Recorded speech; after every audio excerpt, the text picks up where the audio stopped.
आणि आता पुढची मोठी बातमी पाहूया। जयंत पाटील अलीकडे अचूक टायमिंग धरायला लागलेत, पण कधीतरी टायमिंग चुकवत जावा म्हणजे आमचाही नंबर लागेल, असं आमदार सदाभाऊ खोत यांनी जयंत पाटील यांना उद्देशून गमतीशीर विधान केलंय।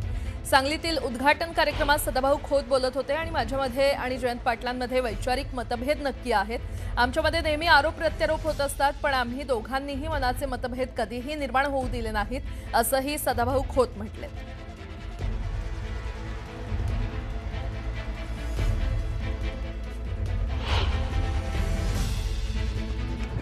त्यांचं जरा टायमिंग ते अचूक धरायला लागलेले आहेत, कारण अलीकडे ते टायमिंग चुकून अशी दक्षता फार घेतील, पण कधी तर टायमिंग चुकवत जावा म्हणजे आमचाही नंबर लागत नाही, पण मग काही हरकत नाही।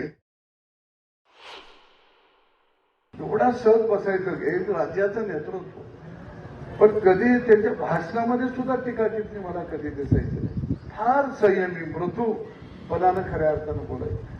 त्याविषयी जयंत पाटील साहेब तुम्ही जरा तरी कोपर खऱ्या हाणता टीका टिप्पणी करता, पण बापूंच्या काहीच नव्हतं।